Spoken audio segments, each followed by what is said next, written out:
Well, spring is officially here, thank goodness, and parts of the south can finally enjoy the sunshine and warm temperatures. Good evening, I'm Janetta Jones. And I'm Jill Brown. But winter weather will change the weekend plans for the northern plains as yet another system is headed in your direction. Heavy snow is in the forecast. Let's show you one spot that's going to get it. We'll start you up here. You have had, and you'll notice that we are way over budget on this at this point, and unfortunately it looks like we're going to get more in some of these locations. Now, Minneapolis, you're a little low on snowfall. We'll make up for some of that this weekend. Denver, the same is true. In areas to the south, we need rain or snow, something, because it's been very, very dry. And it looks like this weekend we may start making up for that. I'll show you why. Take a look at our satellite picture. We have a storm system here that's coming in, area of low pressure coming into Utah. The upper level low is right here, and as that swings in, it might get a few thunderstorms. Now, here's the latest lightning data. And it's completely blank at this point. We had a few strikes on earlier. Looks like we might have a couple thunderstorms coming into Texas, but that doesn't look like it's going to be a big problem tonight. That will change over the weekend. But initially, this is going to be a snowstorm. The snow will amount to a few inches in the Cascades and down to California. The bigger stuff will be out here in the central Rockies, and it'll start tonight and go into the day tomorrow. Right now, it's rain around Salt Lake City. It should be changing over to snow tonight. Looks like we'll see heavy snow in the mountains by this time tomorrow. It should be quite slick out there. Again, some snow, Truckee and Tahoe Valley reporting snow. Otherwise, some rain showers through here. And then farther to the north, the same is true. It's rain showers around Seattle, Portland, Eugene areas. But as you get into the Cascades, Stampede Pass, it's snow. The snow elevation is fairly low, 2,000 or 3,000 feet.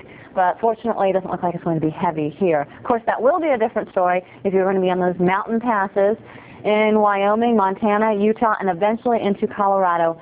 It looks like heavy snow, again, starting tonight and going through much of the day, Saturday, and even into Sunday. Well, the storm that hit the Midwest earlier this week is fading, but it's still dropping snow showers over the eastern Great Lakes. We'll take you to New York State, south of Buffalo, near the Pennsylvania state line. The new snow spells fun for these and for you folks as we head on out into the rest of the country, into Shreveport. Well, you know what? It's a totally different story. Picture perfect day. Blue skies, temperature Sunday, so everyone's looking forward to that, I'm sure. Same story in Washington, D.C., just not quite as warm. We saw a high of 47 for you on Wednesday. Look at this. By Sunday, we're expecting 60 degrees. Those cherry blossoms will be blooming before you know it. It's not already, right? Here's a look at the current situation, and we have the warm temperatures already in place here in parts of the deep south. And look at that. Cooler weather hanging on for you across New York State and Pennsylvania. Temperature readings look like this. 76 in Dallas. Yeah, I'd say that's warm. 76 in Midland. 68 in Oklahoma City, but still pretty chilly across the northeast corridor. It's 27 right now in Pittsburgh with the snow coming down. 27 in Buffalo, and it's going to be another chilly night across the southeast before the big warm-up begins. 1 below is what it feels like tonight in Buffalo. Pretty chilly night, wouldn't you say? And finally, that area of low pressure is starting to wind down. However, the snow showers are still upon us, unfortunately, and the snow is being reported everywhere from Montpelier into Messina. Pittsburgh getting snow right now. You can see those bands of snow showers just heading right on off of Erie in Ontario, and Bradford and Erie and even Elkins, West Virginia reporting snow. Syracuse, New York, Watertown, Binghamton, all getting snow, and we could see some localized heavier snowfall accumulations. And you know those areas that I'm talking about. Well, fortunately, we have some nice weather conditions for you across the southeast with high pressure in control. It looks great along the Gulf Coast. It's going to be a cold night, but then the warm-up is on the way.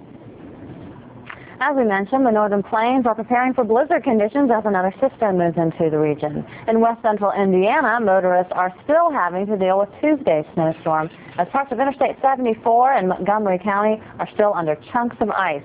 Some local roads in the area are completely blocked, and just today, only portions of the interstate were open to traffic. Warmer temperatures this weekend will help clear the roads. That's certainly good news. So while it's officially spring, winter storms are still around, and that means driving conditions will worsen.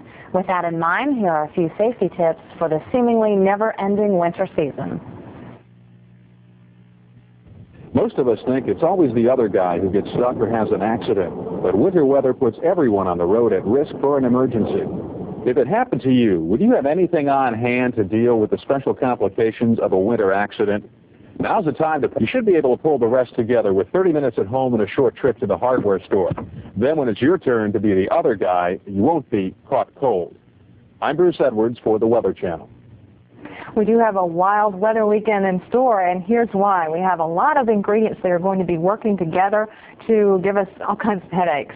Sorry, I have to be the bearer of bad tidings, but here we go. A potent trough moving through the southwest, a deep area of low pressure moving into the plains, and lots of moisture heading in out of the Gulf of Mexico now.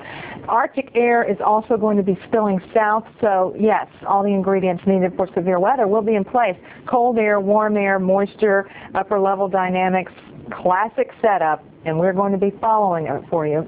Showers to the deep south. So it looks like we've got our work cut out for us, Jill. Yes, it does. And take a deep breath. Looks like we're preparing for special coverage again here at the Weather Channel. We'll keep you up to date on the storms through the weekend. Hi, Bob Vila.